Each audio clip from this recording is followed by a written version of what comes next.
29 मई 2022 को एक हिंदू संगठन के कार्यकर्ता हिमांशु पटेल उन्होंने थाना भितरी चैनपुर पर एक एफआईआर कायम कराई। अभिषेक गुप्ता अपने कुछ साथियों के साथ एक घर में धर्म परिवर्तन हिंदू लोगों का ईसाई में परिवर्तित करा रहे हैं। इसमें 2 लोग अरेस्ट हुए, एक अभिषेक गुप्ता और एक कुंदन लाल। उनकी नौकरी भी चली गई। रोहेलखंड में एक अच्छी जॉब थी, दोनों हस्बैंड वाइफ की। उनका जो मकान था वो मकान खाली करा लिया गया। कोर्ट ने कहा है कि ये पूरी तरीके से जो एफआईआर है उसी को सबसे पहले तो शून्य मान लिया, क्योंकि कानून में यही लिखा हुआ है कि या तो व्यथित व्यक्ति एफआईआर करा सकता है या उसका कोई ब्लड रिलेटिव करा सकता है, जबकि इनमें वादी मुकदमा से ना तो ब्लड रिलेशन था ना ही उनका कोई रिश्तेदार था। समाज को देखते हुए जो कोर्ट ने कहा कि समाज में झूठे तरीके से मुकदमे कायम होना शुरू हो जाएंगे तो फिर ये समाज को एक गलत दिशा में जाने की बात कही। तो ये भी कहा कि इसमें वादी मुकदमा, गवाहान, पुलिस कर्मचारी जिनकी संलिप्तता रही कि इनके खिलाफ आप कार्रवाई करें। और गृह मंत्रालय को लिखा गया है, एसएसपी को लिखा गया है बरेली को।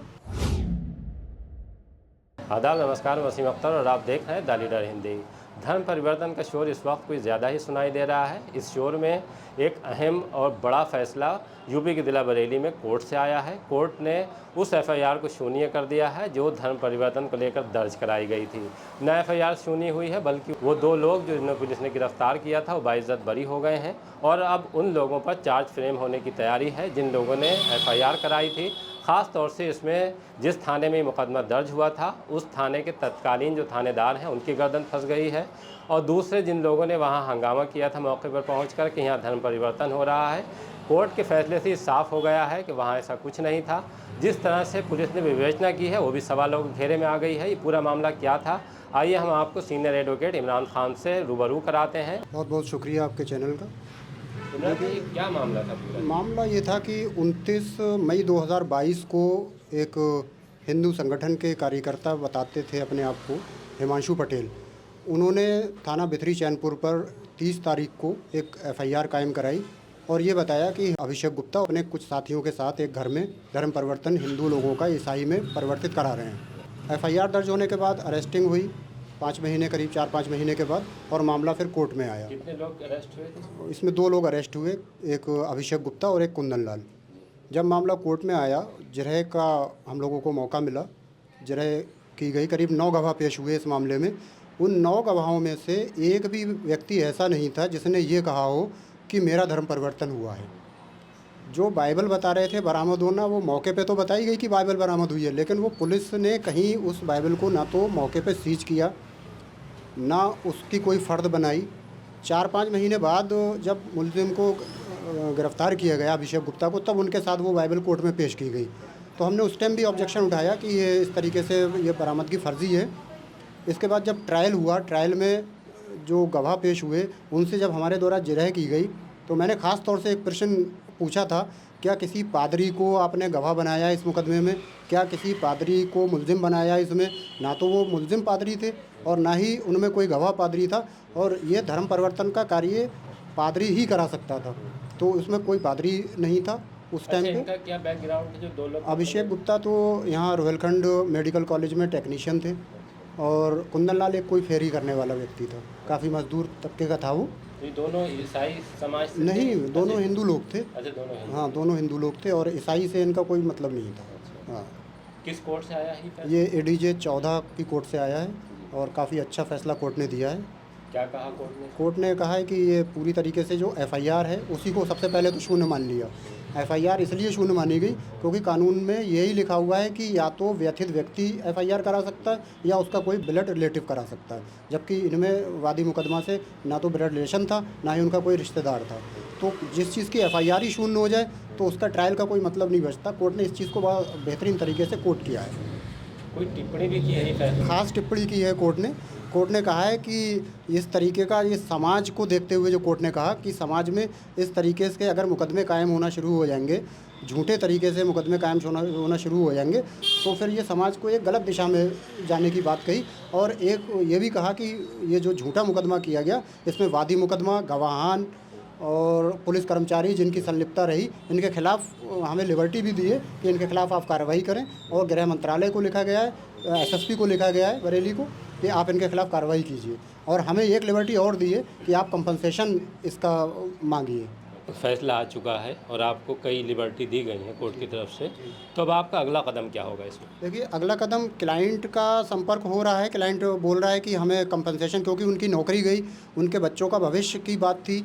नौकरी जाना अपने आप में, एक आदमी अच्छा खासा कमा रहा है, उसको पैदल कर दिया। तो उनकी नौकरी भी चली गई। रोहिलखंड में एक अच्छी जॉब थी, दोनों हस्बैंड वाइफ की। उनका जो मकान था वो मकान खाली करा लिया गया कि आपने इस तरीके का काम किया है, जबकि अच्छा, रेंट पे था। हाँ, रेंट पे था, वो खाली करा लिया गया। बाहर के रहने वाले? ये गोरखपुर के रहने वाले थे, अभिषेक गुप्ता। कुंदन लाल एक गरीब ही आदमी था, काफ़ी फेरी वगैरह का काम करता था वो। तो जिसका सब कुछ चला गया हो 2 साल में, तो वो कंपनसेशन के लिए तो जाएगा ही। अब वो हमारे पास आता है कंपनसेशन के लिए, तो हम कंपनसेशन की उसका फाइलिंग स्टार्ट करेंगे। लेकिन एक मामला ये भी बनता है ना कि जिस तरह से अगर कोई फर्जी मुकदमा दर्ज कराता है तो अब तो उल्टे उसके खिलाफ कार्रवाई होगी ना। एक जैसे पहले अगर हम देखें तो 182 में होती थी, लेकिन अब कोई कानून बदलने। मैं बता रहा हूँ, कोर्ट ने अपने जजमेंट में ही क्लियर कर दिया और उसी दिन सर्कुलेट कराया है उसको। एसएसपी को तुरंत, डीएम और एसएसपी को तुरंत भेजा गया कि आप इन लोगों के खिलाफ कार्रवाई करिए। देखिए, सबसे पहला ड्यूटी तो एसएचओ की बनती है थाने पे। जब कोई मुकदमा कायम हो रहा है, आपने एक ओरली ऑर्डर कर दिया, आप उसको देखेंगे नहीं कि कानून क्या कहता है। कानून तो सीधे सीधे यही कहता है कि व्यथित व्यक्ति या कोई उसका ब्लड रिलेटिव, यही लोग एफआईआर करा सकते हैं। तो आप कैसे उसको आंखें बंद करके एफआईआर करा सकते हो? और फिर आईओ का नंबर आता है। आईओ को विवेचना के दौरान ये देखना चाहिए तो कि ये एफआईआर ठीक हुई है कि नहीं हुई है, कानून की परिधि से बाहर जाके एफआईआर दर्ज हो रही है। तो ये भी देखना था। चार्जशीट कैसे आप लगा सकते हो बिना किसी साक्ष्य के, ये भी नहीं देखा। कुछ वक्त दिया है इसमें कि एसएसपी कितने दिन में ये करेंगे? नहीं, ऐसा कोई लिमिटेशन नहीं दी है, लेकिन मेरे हिसाब से कोर्ट से जारी हो चुका है जी। उस वक्त जिन्होंने मुकदमा दर्ज किया वो अभी वही है या उनका ट्रांसफ़र हो चुका है? वो तो टीम, देखिए, पुलिस का विभाग की जो अपने होती है नियम, उस हिसाब से ट्रांसफ़र होते रहते हैं। तो अब वो लोग यहाँ पर नहीं हैं, वो ट्रांसफ़र हो चुके हैं। अच्छा, ट्रांसफ़र। हाँ। अब सिर्फ आपकी तरफ से कंपनसेशन में आप जाएंगे और बाकी काम जो है वो पुलिस के अधिकारियों को दिया गया है। क्या आपको ध्यान है कोई और भी मामला इस तरह का? देखिए, मेरी प्रैक्टिस 20 साल की हो गई है और इस 20 साल में मैंने इतना खूबसूरत जजमेंट मैंने आज तक नहीं देखा। और जिस तरीके की लापरवाही हुई है, इस तरीके की लापरवाही भी मैंने किसी केस में 20 साल में, बहुत सारे केस लड़े मैंने, 20 साल में मैंने नहीं देखा पुलिस के स्तर से। ख़ास तौर से इसमें जो बाइबिल वाला आप मामला बता रहे हैं कि बाइबिल वहाँ दिखाई गई कि बाइबिल थी, लेकिन जैसे उसको सील नहीं किया गया, फ़र्द नहीं बनाई गई, तो फिर किसके पास से दिखाई गई वो जो बाइबल दिखा रहे हैं, बाइबल का मैंने आपको अभी तरीका बताया कि कोई भी केस प्रॉपर्टी होती है वो मौके पे सीज़ की जाती है। ये केस प्रॉपर्टी मौके पे होती तो सीज़ होती। ये दी गई है करीब 4-5 महीने बाद वादी हिमांशु पटेल के किसी दोस्त के द्वारा, और उस पे उसके मुलजिम के हस्ताक्षर भी होते हैं। फ़र्द पे कोई फ़र्द ऐसी नहीं है जिस पर मुलजिम के हस्ताक्षर हो, जिससे ये साबित हो सकता हो कि ये अभिषेक गुप्ता के पास से बरामद हुई है। तो उस दोस्त का नाम आया इसमें हाँ, उसका दोस्त का नाम आया है। अच्छा। उसका नाम शायद अरविंद कुमार करके है, तो उसी ने पुलिस को दी है वो बाइबल। जब आपके पास ये मामला आया तो आपने किन बिंदुओं पर बहस की? देखिए, मैंने पूरी फ़ाइल को देखा। फ़ाइल को देखने के बाद जो पहली नज़र पड़ी, क्योंकि जो कानून बनाया गया ये धर्म परिवर्तन वाला, उसमें सेक्शन 4 धारा 4 में एक बात लिखी हुई है कि एफआईआर कराने के लिए सक्षम व्यक्ति कौन है। तो सक्षम व्यक्ति को जो बताया गया उस धारा में, वो ये बताया गया कि या तो जिसका धर्म परिवर्तन हो रहा है वो व्यथित व्यक्ति, पीड़ित व्यक्ति होना चाहिए, या उसका कोई ब्लड रिलेटिव होना चाहिए। इस मामले में मैंने देखा कि हिमांशु पटेल नाम के वादी हैं जिनका ब्लड रिलेशन कुछ नहीं है, और जो गवाह अदालत में पेश किए जाना थे उनका भी उनसे कोई ब्लड रिलेशन नहीं था। तो इसी मामले में करीब 8 या 9 गवाह पेश हुए अदालत में। उन गवाहों से जब मैंने जिरह की तो उनसे एक स्पेसिफिक क्वेश्चन तो मैंने ज़रूर किया कि क्या किसी ऐसे व्यक्ति को आपने इसमें शामिल किया है जिसका धर्म परिवर्तन हुआ हो, और क्या वो आपका कोई ब्लड रिलेटिव हो या आपका कोई रिश्तेदार हो। तो सभी गवाहों ने इसको साफ साफ मना कर दिया कि ना तो, बल्कि उनसे भी मैंने पूछा कि आपका भी धर्म परिवर्तन हुआ, उन्होंने भी कह दिया ना हमारा धर्म परिवर्तन हुआ, ना हम किसी ऐसे व्यक्ति को जानते हैं जिसका हमारे सामने धर्म परिवर्तन हुआ हो।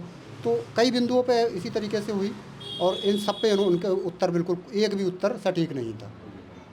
इसमें सबसे बड़ी चीज़ ये सामने आ रही है कि कानून क्या कहता है, और उसमें उस पुलिस को इतनी भी जानकारी नहीं थी कि वो जो सेक्शन, जिस सेक्शन की आप बात कर रहे हैं उसको पढ़ती, और उनको जो थानेदार की कुर्सी संभाले में उन्हें पता होता कि कानून क्या कहता है, उसी आधार पर कार्रवाई। यही तो लापरवाही है लापरवाही सबसे बड़ी यही रही कि जब आपके पास एफआईआर दर्ज करवाने कोई बंदा पहुंच रहा है तो आप उसको पहले तो कानून की परिधि के हिसाब से देखोगे। कानून की परिधि में वो चीज़ आ नहीं रही है, वो परिभाषा नहीं आ रही है, आप एफआईआर दर्ज कर देते हो। इसके बाद भी विवेचना करवा रहे हो तो उसकी चार्जशीट आप सबमिट करा दे रहे हो। ये तो देखोगे कि कानून क्या कहता है। कानून तो आपको ये इजाज़त देता ही नहीं है कि कोई थर्ड पर्सन आके इस धारा का मुकदमा दर्ज करा दे। तो सबसे बड़ी लापरवाही यही रही। फिर विवेचना में दूसरी चीज़ें भी रहीं। बाइबल का मौके पे मिलना बताते हो, उसको सीज़ कर नहीं रहे हो मौके पे। अगर कोई चीज़ है, केस प्रॉपर्टी है, तो उसको आप मौके पे सीज़ करोगे, वो सीज़ नहीं है। वो 4 महीने बाद मिलती है, वो भी वादी के दोस्त या वादी के पास से। उसकी भी कोई फ़र्द नहीं है, उस पे कहीं मुलज़िम के हस्ताक्षर नहीं है। तो ये कैसे मान लिया जाए कि ये उसी मुकदमे से संबंधित है? इस मुकदमे की अगर हम पूरी पड़ताल करें तो मानवीय पहलू भी सामने आता है। वो ये है कि जिस तरह से इसमें लोग नेम्ड किए गए थे, उनकी नौकरी चली गई और उन्हें एक तरह से मानसिक कष्ट के साथ साथ जो आर्थिक पीड़ा थी उसका भी सामना करना पड़ा। अभी मामला कंपनसेशन के लिए एक बार फिर कोर्ट जाएगा और उसमें कोर्ट का क्या फ़ैसला आता है उसके लिए इंतज़ार करिए और देखते रहिए द लीडर हिंदी। खरी बात मजबूती के साथ।